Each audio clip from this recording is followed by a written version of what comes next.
fucking it. God, it's cold in here. Jacob, you do the intro this time.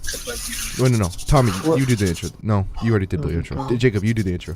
You do the intro. But I don't wanna. Please. Oh, it's fucking Food for freezing. dad. You do the... It's just me rubbing my nuts together. Stop it. Ha ha ha. Oh, He said nuts. impossible. Butthole. Ah, you got me. If you say any part of the male genitalia, it's funny. Take. Scrotum. I was about to say that too. Hell yeah. What scrotum? You left like that fucking guy with like the sharp teeth. And he's like, I'm gonna go act crazy in the club and act like I don't know nobody. Oh yeah. I mean, that was my Wario impression. Oh, it's awful. So Tommy. Oh. I'm sorry, Tommy. Was it real? What did it mean the gamer shot you? I'm so sorry, Jacob. Go ahead. What? I said good lord. I said do the intro. Oh. What's the intro? Intro. Hi everyone! Welcome to Powerhouse Productions. Oh, fuck. Today we'll be hearing a story from our lovely friend, Granger. That's me! Our audience will include myself, Jacob, Tommy, That's it. the Tangerine, Yeah. Tangerine Dreams. and Rudy. Am I nothing? I'm not. Oh. You're just Rudy. Yeah. Gamer Good. God. I fucking got gamer shot again. Alright, take it away, Granger. Yeah, tell us Hold the on, story. Tell us the I title need of to your feel story. my digits again. They need to warm up. Just give me a Do you second. need to get your reading glasses The, on? You the digits? title is Fight or Flight. Okay. Digitize your finger. Digitize me, Captain. Conscientize me, digitizer. Sir, my favorite thing is that I saw a post a while back that said there was a kid that said like randomly circumcise me, Captain, and his mother like slapped him on the head and told him to shut up. Somebody experienced that. Jesus. I love that kid. Good kid. Stupid. I know him. That kid down the block. That's He old might- Johnny fucking Johnny no Test. foreskin. He might grow up to have psychological issues. A positive outlook, Tommy. Thanks. Circumcise me, Captain is all you said, Tommy. God damn. No, I mostly meant the being hit on the head. The world is in a really happy place. You're right, the story is different. Whoa. That has absolutely nothing to do with the story, but I feel like if I say something to the contrary, I'd be burned at the stake. Delta Flight 117 has just started boarding Actually, from you're George serious, Bush. How dare you? You have a Delta- decisive storytelling voice. Yeah. Like, it's totally different than your normal talking voice. Is it? Absolutely. Okay.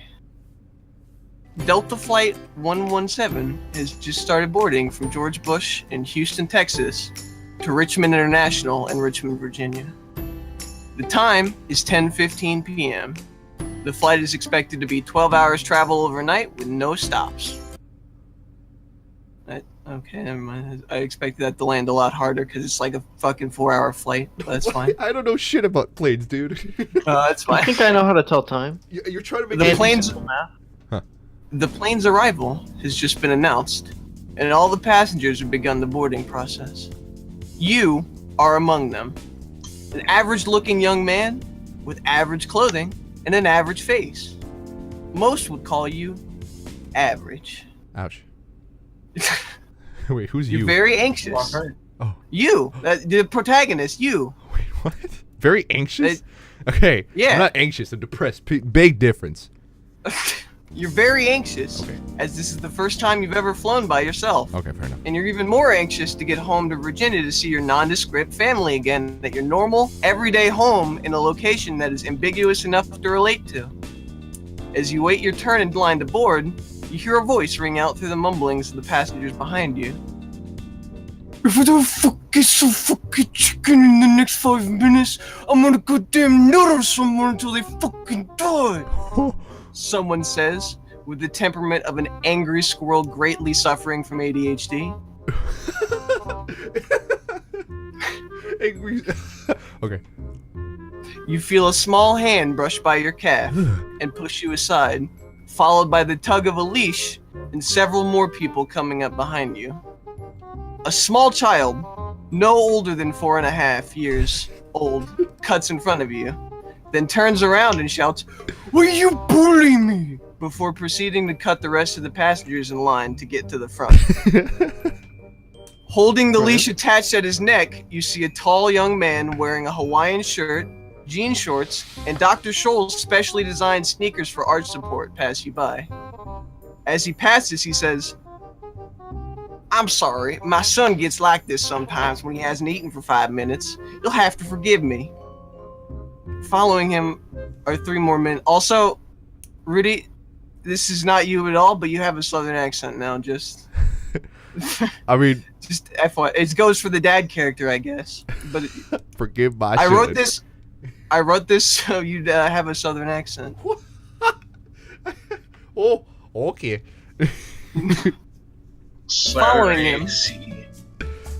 Following him are 3 more men, all seemingly in their 20s and all seemingly allergic to the sunlight. As they pass you by, you brush off the seemingly surreal encounter and get back to the task at hand. After all, you couldn't possibly be forced to interact with those bozos again, could you? Oh no. After a while, you approach the counter where tickets are being taken, and your stomach begins to turn. You feel as though that encounter from before may have been a bad omen, and maybe you shouldn't get on this flight after all. You do want to see your family again, but maybe they can wait for just a little while longer until you can work up the nerve, or get a better flight. Now, you have a decision to make. If you board the flight anyways despite your fear, turn to page 122. If you decide not to take the flight after all, turn to page 257. No, we're going on the flight. We're going on the flight. You don't want to... Jacob, you what's your deliberate vote? amongst yourselves? I mean, Well, this is actually like... personally, Is a choice? Yeah, take your pick. Okay, DM. Do you want to not go on the plane, or you want to go on the plane? I want to go on the plane. I'm inclined towards Plainville as well. Tell me, what about you? I guess Sure. I'll My vote didn't matter at that point, but yeah, why not? if you guys are still interested, I'll give you a rundown of the dead ends at the end of this. Okay. Just FYI. Should we actively seek the dead ends instead? I mean, you don't have to, but if you want to hear the dead Judging ends, by it'll the just tone take of you- your voice, I vote to not. Yeah, get on the plane. I spent a lot of time. Well, I didn't spend a lot of time. But Don't get on the plane! Don't get on the fucking actually plane, making the dude. dead Watch ends. out! Final destination explodes. I think we should get on the plane. Okay, you decided to turn to page 257. Decided not to get on Page the plane. 257. Your heart starts to race, your palms start to sweat, and your head starts pounding. Your chicken parm. Before you can hand in your ticket. What was it? You said palms funny. It's all. Oh yeah, my bad. Got it. Before you can hand in your ticket, you make a mad dash for the exit. You have to escape. This whole experience has been way too much for you. Door after door, corridor after corridor, you make your way outside to freedom. Your legs are on fire and you're very short of breath. But still, you run. You know you haven't escaped yet. Finally, you see it. The door you used to enter the airport. Oh, fuck, that's not how you read that at all. Finally, you see it. The door you used to enter the airport. All the energy you have left is used in one final sprint towards that gateway to opportunities. But just before you reach it, 4 men from a Mexican drug cartel pop out from behind a pillar and unload on you with miniguns. What? Your adventure ends here. Try again. What the fuck? In an airport. Yeah. Cartel members. So we Classic. voted to get on the plane, and we didn't get on the plane. No, okay, we voted against it because Granger had a tone where he was just like, please Or die. her. Yeah, I wanted you guys to... Listen, I've made the dead ends for a reason. So you guys can plenty fucking- good. I just don't get it. You got it. Your adventure's got to end somehow, right? Yeah, I know, but maybe you could have just like smashed his head through the window of the door, or maybe got ran over by a car. But the Mexican cartel. Yeah, and miniguns. 4 of them with 4 miniguns. Oh shit, it's fucking Payday Gang. Yeah. It's 3 goddamn. Oh fuck. I mean, it's not, but it's. Insert random. Anyways, on to page 122. Okay, so we're gonna get on the plane this time. I see. Yeah. Okay, good. So that's Despite one. your- That's one death on the death counter. Yeah. No, I'm not actually doing a death counter. Bing! There you go. Despite your feelings, you push past that knot in your throat to say thank you to the service agent as she takes your ticket. You then step on board the plane, proceed to find your seat, and settle in for the night. As the plane takes off, you unpack your blanket and pillow and get ready to sleep the flight away. For a while, you have trouble falling asleep, as not only is it uncomfortable, but someone is very desperately and obnoxiously trying to merge a GameCube controller with his laptop so he can play Hearthstone the melee way several seats in front of you. Not only that, but behind you, you can hear that father from before scolding his child over eating his fried chicken too fast and swallowing the bones, along with a man continually apologizing to the plane for being so scared of it, and another man pretending to sharpen knives and adding his own sound effects because he's going through a withdrawal from not having something sharp and pointy in his hands. Gross. That's you guys. I'm starting to realize I didn't flesh out Rudy father character that well, but that's fine. That's fine. We'll take it. You're a dad. You're the dad Father of scolding Split, and he's got a sounds leash on pretty him. flush to me. Ladies, Flesh. just so you know, I don't have any children. We can make some though. Brian? Where was I? Eventually, you decide to unpack your earplugs and put them in to get a good night's sleep. Several hours later, turbulence rocks you awake. You remove your earplugs to hear utter pandemonium from the passengers. Amidst the chaos, you hear the captain speaking over the intercom. You can't make out exactly what he is saying, but you make out the words, "Prepare yourself," and "God help us." Many of the passengers around you are either clutching a loved one or making a mad dash for safety, but it's so chaotic you can't make out specifics. It feels like something is about to happen, but you're not exactly sure what it is. You only have a short amount of time The plane's gonna crash. and another decision to make. Oh fuck. Maybe. If you decide to brace yourself for impact, turn to page strk. If you decide to go back to the flight attendant to ask for a rum and coke, turn to page baboing. Please, baboing. Baboing. All in on baboing. Yeah, rum and coke sounds good. How about you, Tommy? I mean, it's a 2-to-1 vote. What kind of rum? The plane rum. I don't know. Fucking generic Yuck. plane. I'll take it. That's all you got, though. Anything to help me sleep. Page baboing. You decide that nothing really seems out of the ordinary, and you should probably just go to the flight attendant to get some booze to calm your nerves. As you make your way through the crowded aisles of screaming people and trampled bodies, you find nothing out of the ordinary. At the back of the plane, the flight attendant looks extremely terrified. But you don't let that stop you. You have the problem of not being drunk, and you need it solved immediately. "1 rum and coke, please," you say, getting the attention of the flight attendant. She looks at you, puzzled for a long time, and then, out of exasperation for the situation at hand, gives up and decides to give you your drink. As you go to take the drink from her hand, she drops it to the floor. You look up to lock eyes with the demon that just deprived you of your buzz, only to be met not with the eyes of the flight attendant you had seen before, but someone far more sinister. It's Pac-Man. And in his hand is a Glock 18 pointed at your face. In that moment, you say your prayers as he squeezes the trigger. Game over. Try again. He's real! Oh. He's got a fucking gun, gamers! Oh my shit. Alright, and let's go with... Oh, sorry. Got it wrong. The turbulence grows. It's impossible to say how long you have until something bad happens. You nestle into your seat, buckle up, and prepare for the worst. For a moment, You wonder if anything is even wrong as things start to quiet down, I can't. and then BOOM! Oh, sorry, hold on. I can't get over the Pac-Man with a fucking gun is on this plane. Yeah, the flight attendant like just disappeared, and then Pac-Man appeared. He's just there, and he shot you. This is the He worst managed to death smuggle a gun. ever. Their plane is about to crash, but you die from Pac-Man with a fucking gun. What do you mean? It's fine. These deaths make no sense, but I love them. Yeah, sorry. it's okay. Continue. The turbulence grows.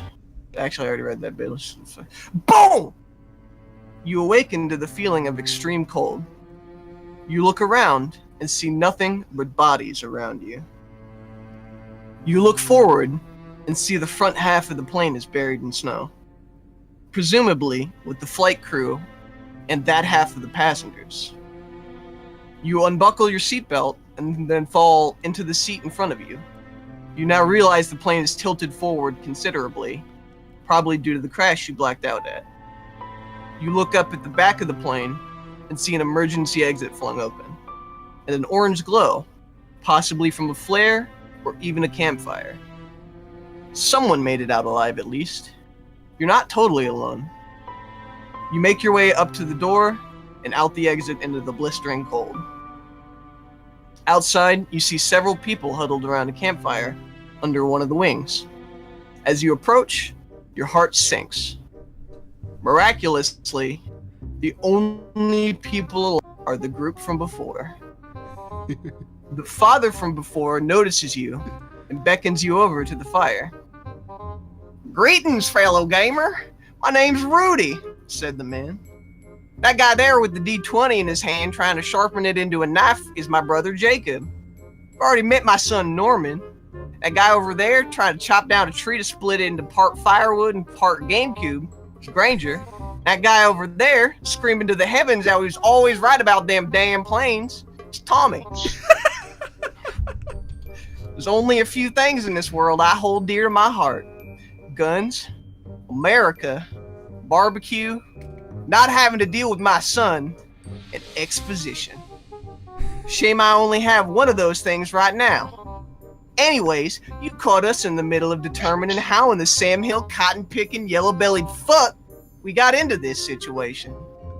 My son has a theory that somebody sabotaged the plane on account of him hearing over the intercom, "Help! Someone's sabotaging the plane!" But he's only 4 and doesn't even know how to not shit his pants. I do reckon it might have some weight though. And seeing as you came out of that plane an hour after the rest of us, you look mighty suspicious right now. You mind telling me what you've been up to for the past hour? You feel your heart start to race again. Just like before, that's not, okay. Just like before you got on the plane. And you find yourself at a loss for words. But you hear a voice from another member of the group break the silence. "Calm down," said Jacob, holding his brand new knife. "When I got up to go to the bathroom to masturbate one last time to this picture of a Shetland sheepdog I have in my pocket as the plane was going down," Jacob was not happy about that. Oh, of course it's Shetland. You thought it was impossible for me to incorporate you fucking a dog into this story, didn't you? I found a way. Jacob, we need to talk about your dog fucking problem. Another time though. Let's finish up the story. Anyways, as I was going to masturbate, I saw this man fast asleep. He couldn't have done anything like that. You breathe a sigh of relief and sit down to warm yourself by the fire. Tommy and Granger rejoin the group around the fire, and an eerie silence fills the air. For a while, no one says anything, trying to conserve what little warmth they have in the icy tundra they find themselves in. "Where are we?" you say finally, but no one speaks up with an answer. Eventually, Rudy speaks once more, trying to make sense of the situation. "Well, I don't rightly know. None of us do, I guess. Once again, my son has this wild theory that we're in Siberia because he heard over the intercom, 'We're going down in Siberia!' But that boy can't even hear me when I call his own damn name 20 fucking times in a row. I reckon wherever we are, somebody's got to be coming for us in the morning. A whole goddamn jumbo jet fell out of the sky. Someone's got to be missing it. And when they do, they're going to find out how this happened and who's responsible. I say we help them out a bit. What do you mean by that? Asked Tommy. And then Rudy looked around and locked eyes with everyone in the group. Whoever sabotaged that plane has to still be among us. There's no way a terrorist would be stupid enough to not give himself an exit strategy, right? So until I get some answers, I ain't gonna trust a single one of you. Well, Hearing this... Oh, you gonna say something? I said, well, Well, everyone's a suspect. Hearing this, you start to think of what has happened over the past few hours. Given the clues, you start to deduce who among you it might be, if it was any one of you at all. After a few minutes of deep thought, you finally reached a conclusion and picked your culprit. But do you really know who it is? Make your decision and find out. If you decide that it's Granger, turn to page 1. If you decide it's Rudy, turn to page 2. If you decide it's Jacob, turn to page 3. If you decide it's Tommy, turn to page 4. And if you decide it's Norman, go fuck yourself. He's 4 years old. Can't do that Go shit. fuck yourself. It's 4 years old. That page. That's not a page. That's not... I didn't write one for Norman. Fuck. All right. dang. Damn. This is a deliberation point, boys. I bet it was Well, Tommy. Granger was trying to make a fucking GameCube out of his laptop. That seems kind of suspicious. Maybe like somewhat of a device. I'm gonna go through every one of them, pretty much, but just make a canon decision. This is your canon ending. Okay. I bet it was Tommy. So it's a vote for me and a vote for Tommy. There's 2 votes for Tommy? In. No, hold on. Hear me out. Okay. Hear me out. Mm-hmm. Tommy's afraid of planes. Mhm. And he said that he wasn't surprised that it went down. So maybe he was doing it to prove a point. Hold on now. I think it might be Jacob, because why else would he go to the bathroom other than to masturbate? Well, maybe he doesn't fuck dogs, and he just went to the bathroom for protection. Huh? Hmm. Yeah. I still think it's split. It's I not think- split. I think it It's might be Jacob, guaranteed actually. not split. Okay, I think You we're gonna guys, go with Jacob. you guys going with Jacob? Is Sure. Kill me. canon? Canon ending. That's page 3. Really? Dude, he stuck up for you and you're gonna accuse him of being a terrorist? Come on now. You don't even deserve a cool dead end ending. You accuse Jacob only to be laughed at by the entire group, and then you shit yourself and die of embarrassment. Your adventure is over. Try again. What the fuck? It's not Jacob. Any second guesses? Okay, hold It's probably still Tommy. on. Yeah, okay, alright. I'm sorry, Jacob. Yeah, let's go with Tommy. Page 4. As far as you can tell, Tommy is the only one with a reason to not want to be in the air. So it's only logical that he'd be the culprit, right? It has to have been Tommy, you exclaimed to the group. Shocked, they all turned to him in horror. Tommy looks terrified. So, like he always does. And says, "What? I'm sorry the plane went down, okay? I'm an asshole, I get it." The rest of the group then turns on him to try and restrain him, but in the confusion, Norman... Fucking, I can't read. Norman coughs up a chicken bone from... Fuck. Okay. What did I write this? Norman coughs up a chicken bone from earlier at high velocity and it pierces Tommy's throat.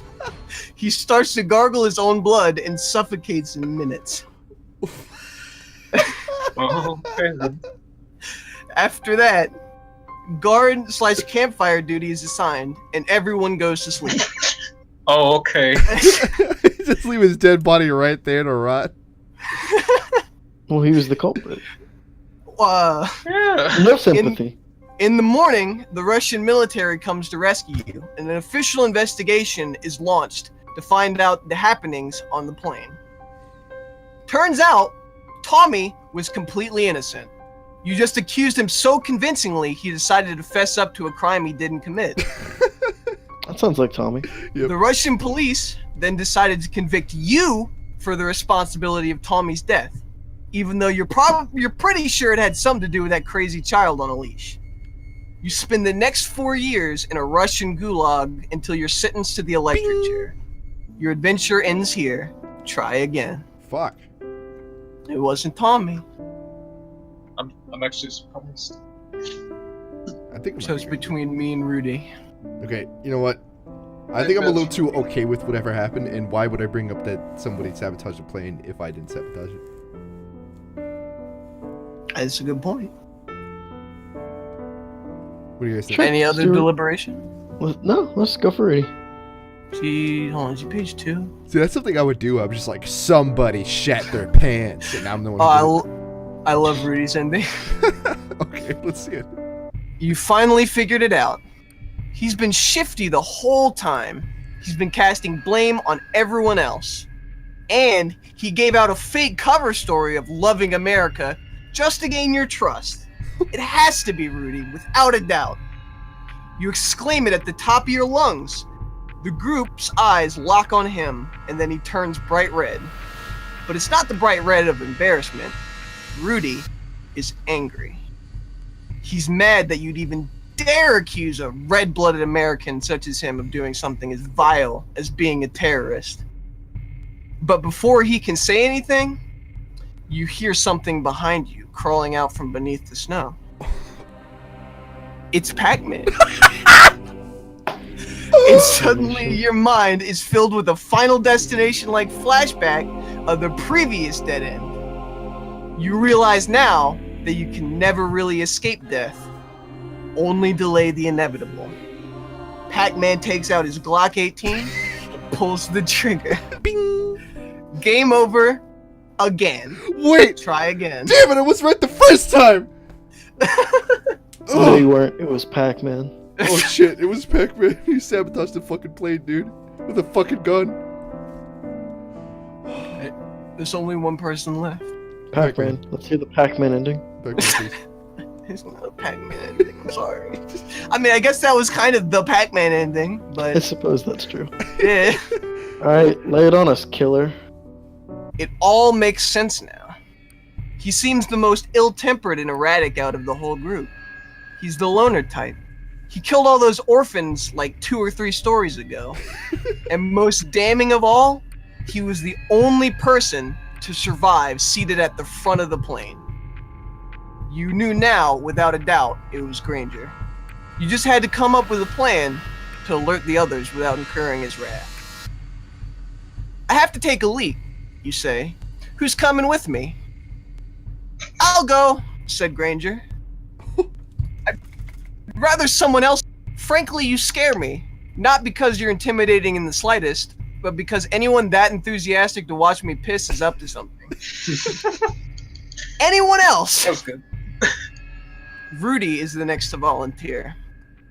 Once the 2 of you stray far enough from the group, you whisper your damning evidence into his ear. The 2 of you then formulate a plan to stop him once and for all. On your way back, the 2 of you stop inside the plane to scrounge around for supplies. As you approach the campfire once again, Granger stops both of you in your tracks. Immediately, Rudy attempts to tackle Granger, but he wave dashes back to dodge. He then becomes enraged, and his hands start flailing about and throwing GameCube controllers and dictionaries right and left. One GameCube controller flies over and hits Norman straight in the face, waking him up. He then shouts, "Fucking chonkred!" before a dictionary flies over and knocks him out again. In Granger's angry fit, he fails to notice you sneaking up behind him with a pair of fuzzy pink handcuffs you stole from Tommy's luggage while in the plane. Tommy, you dog. Tommy's a kinky boy. You cuff Granger from behind and bring him to his knees. And then Rudy hits him over the head with his own George Foreman grill catalog, knocking him out. Damn. Rudy then agrees to stand watch over him as the rest of the group gets some shut-eye. In the morning, you awaken to find two things. Number one, Granger died mysteriously in the night from pneumonia as claimed by Rudy. Although pneumonia looked a lot like 185 bashes to the skull with a magazine. And number two... God bless America. And number two, the Russian government has arrived to rescue everyone. They lock Granger's body into a cage, presumably to serve out a 4-year sentence in a Russian gulag and then put in the electric chair. And they gather the group up to be taken back home. One helicopter ride and a few commercial flights later, the group has gone its separate ways, and you're finally back home with your mother and father and your ambiguous amount of other family members. The end. Oh, did it? That was great. Hell yeah. I don't You think guys like how you ended up on a flight from Texas to Virginia? You guys ended up in Siberia? Yeah, I was questioning it, but that's fine. It was the wind. Push this. A damn win. God damn. Also, Huh. the Russian government locked up my body, and they're fucking still... They're making my body serve a sentence for a crime that... I mean, I'm dead, though, but I guess I still did it. Yeah, like Hitler. They'll revive you just to kill you again. That's how Russia goes. Can they do that, though? You, reduce my head to a bloody pulp. Damn. You hit me 185 times! Granted with a magazine, but still it's 185 times. Yeah, the catalog gets thicker every year. Yeah, they have so many new George Foremans in that magazine. Yep. My favorite is the double decker. Oh man, that's so good. So what'd you guys think? I thought it was well done. I like the choices. Although Yeah, it we was got cool. death every time.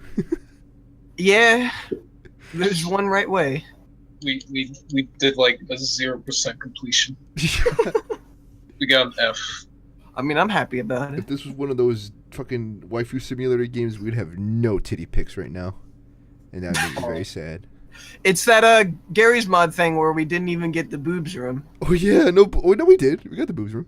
No, but the first time we did it. Boobs room! Good old boob germ. Go check out that VOD, bitches, but you won't. Yeah, link in description. No, it's not. Maybe not. Yeah, okay.